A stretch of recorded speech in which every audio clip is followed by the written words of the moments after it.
Assalamualaikum warahmatullahi wabarakatuh. Selamat pagi anak-anakku. Semoga kita semuanya senantiasa dalam lindungan Allah Subhanahu wa taala. Dan semoga kita selalu dalam kondisi sehat walafiat. Amin. Allahumma amin. Nah, pada hari ini pertemuan kita ini kita akan membahas materi tentang apa ya? Tentang iman kepada kitab-kitab Allah. Iman kepada kitab Allah itu termasuk rukun iman. Kira-kira rukun iman yang keberapa? Coba ya. Yang pertama, iman kepada Allah. Yang kedua, iman kepada malaikat Allah. Yang ketiga adalah iman kepada kitab-kitab Allah. Berarti iman kepada kitab Allah itu adalah termasuk rukun iman yang ketiga. Dan kita sebagai orang muslim, sebagai orang yang beriman, kita wajib percaya adanya kitab-kitab Allah. Nah, pembahasan mengenai iman terhadap kitab Allah akan mulai dijelaskan pada slide-slide berikut ini. Mohon disimak ya anak-anak. Iman kepada kitab-kitab Allah. Sebelumnya kita cari tahu dulu arti iman itu apa ya. Jadi secara bahasa iman artinya percaya, sedangkan secara istilah iman artinya meyakini dengan sepenuh hati, mengucapkan dengan lisan, dan membuktikan dengan perbuatan.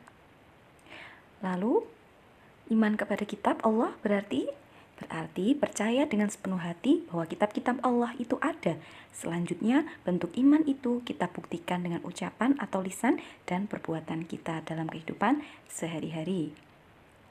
Jika kita beriman pada kitab-kitab Allah, maka kita wajib tahu kitab-kitab Allah dan Rasul penerimanya.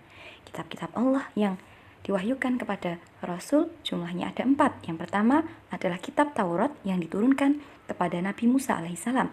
Selanjutnya kitab Zabur yang diturunkan kepada Nabi Daud. Lalu kitab Injil yang diturunkan kepada Nabi Isa. Dan yang terakhir adalah kitab Al-Quran, yaitu kitab kita semua, kitabnya umat muslim sedunia yang diturunkan kepada Nabi Muhammad SAW. Nabi Muhammad adalah Nabi terakhir, Rasul terakhir, umat manusia. Beliau yang diwahyukan kitab Al-Quran oleh Allah sebagai penuntun untuk umatnya agar umat Rasulullah selalu berada di jalan yang lurus. Perlu kita ketahui yang pertama tentang kitab Taurat, bahwa kitab Taurat diturunkan sebagai petunjuk bagi Nabi Musa alaihissalam dan kaumnya, yaitu kaum Bani Israel. Hal ini dinyatakan dalam Al-Quran surah Al-Isra ayat 2. Lalu isi kitab Taurat itu apa ya? Jadi isi kitab Taurat itu memiliki bahasa, yaitu bahasa Ibrani. Kemudian berisi hukum-hukum dan kepercayaan yang benar. Lalu isi pokok Taurat adalah 10 firman Allah bagi bangsa Israel. Dan sejarah Nabi terdahulu sampai Nabi Musa. Itu adalah isi kitab Taurat. Selanjutnya, kitab Zabur. Kitab Zabur diturunkan kepada Nabi Daud alaihissalam untuk kaumnya, yaitu kaum Yahudi. Hal ini dijelaskan dalam Al-Quran surah Al-Isra ayat 55. Lalu, isi kitab Zabur itu apa? Jadi, isi kitab Zabur itu berisi tentang mazmur, yaitu nyanyian pujian bagi Allah. Bahasanya adalah bahasa Qibti, kemudian tidak mengandung ajaran agama karena Nabi Daud diperintahkan Allah untuk meneruskan ajaran agama yang telah dibawa oleh Nabi Musa alaihissalam. Kitab Injil. Kitab Injil diturunkan kepada Nabi Isa alaihissalam sebagai pedoman dan petunjuk untuk umatnya, yaitu kaum Nasrani. Nah, hal ini dijelaskan dalam Al-Quran surah Al-Maidah ayat 40. Dan yang terakhir adalah kitab Al-Quran. Kitab Al-Quran diturunkan kepada Nabi Muhammad SAW untuk kaumnya atau untuk umatnya, yaitu umat Islam di seluruh dunia. Kitab Al-Quran ini merupakan kitab terakhir yang abadi selama-lamanya sampai hari kiamat. Maka dari itu, kitab Al-Quran ini berbeda dengan kitab-kitab sebelumnya, karena kitab-kitab sebelumnya hanya terbatas untuk satu kaum. Sedangkan Al-Quran bukan hanya diturunkan untuk satu kaum saja, bukan hanya diturunkan untuk bangsa Arab saja, melainkan untuk seluruh umat di dunia ini. Selain itu, Al-Quran merupakan penyempurna kitab-kitab sebelumnya dan berlaku sepanjang zaman, bahkan sampai hari kiamat.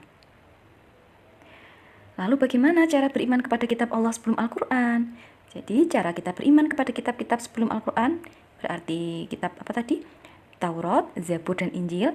Nah, kita harus pertama meyakini bahwa kitab Zabur, Taurat, dan Injil adalah benar-benar wahyu Allah, bukan buatan manusia. Kemudian kita juga harus meyakini bahwa isi kitab-kitab itu benar. Lalu cara beriman kepada Al-Quran gimana?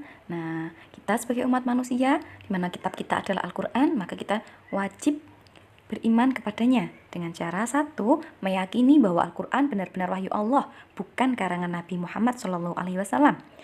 Yang kedua, meyakini bahwa isi Al-Quran itu benar, tidak ada yang direkayasa. Yang ketiga, mempelajari, menghayati, dan memahami isi Al-Quran. Kemudian yang keempat, mengamalkan ajaran-ajaran Al-Quran. Jadi umat muslim ini dibekali oleh Rasul dengan sebuah kitab, yaitu kitab Al-Quran. Untuk itu, barang siapa yang berpedoman kepada Al-Quran, maka hidupnya tidak akan tersesat. Barang siapa yang selalu mempelajari, menghayati, memahami, dan membaca, bahkan mengamalkan, maka pahala mengalir bagi orang tersebut. Lalu selanjutnya, cara mencintai Al-Quran. Bagaimana caranya? Nah, ini ada beberapa cara kita mencintai Al-Quran. Yang pertama, senantiasa meluangkan waktu untuk membaca dan mempelajarinya. Jadi jangan sampai kalian lupa atau lalai tidak membaca Al-Quran sama sekali.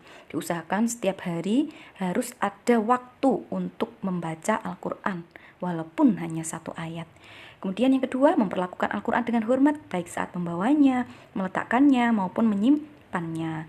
Lalu yang ketiga, mendengarkan bacaan Al-Quran dengan penuh hikmah. Yang keempat, menjadikan Al-Quran sebagai pedoman utama dalam menjalani hidup. Dan yang terakhir, bersegera mengamalkan perintah dan menjauhi larangan Allah yang ada di dalam Al-Quran. Jadi sebagai umat muslim kita harus mencintai Al-Quran, karena Al-Quran itu adalah cahaya, Al-Quran itu adalah petunjuk yang nanti akan menerangi kubur orang-orang yang selalu membacanya. Adapun cara beriman kepada Al-Quran dengan kitab-kitab sebelumnya tidaklah sama. Tentu saja tidak sama ya, karena kita adalah umat Rasulullah Muhammad SAW, agama kita adalah Islam, sedangkan umat-umat Nabi terdahulu itu berbeda dengan kita, karena ada yang Bani Israel, ada yang Yahudi, dan sebagainya. Lalu cara beriman kepada kitab sebelum Al-Quran bagaimana? Nah, kenapa berbeda? Tentu saja hal ini disebabkan karena masa berlaku kitab-kitab sebelum Al-Quran sudah habis. Sedangkan kitab Al-Quran akan berlaku selama-lamanya. Nah, kitab-kitab sebelum Al-Quran terbatas hanya untuk umat yang hidup pada masa itu dan hanya di wilayah tertentu. Kandungan pokok kitab-kitab sebelum Al-Quran juga sudah tercantum dalam Al-Quran. Itulah kenapa Al-Quran itu adalah penyempurna kitab-kitab terdahulu. Jadi sampai di sini paham ya anak-anak perbedaan cara beriman kita terhadap Al-Quran dengan cara beriman kita mengimani kitab-kitab selain Al-Quran, yaitu Taurat, Zabur, dan Injil. Begitu, mudah-mudahan sekilas penjelasan dari Bu Guru bisa diterima oleh anak-anak. Jika ada yang kurang jelas, mari kita diskusikan bersama-sama. Sekian kami akhiri. Wassalamualaikum warahmatullahi wabarakatuh.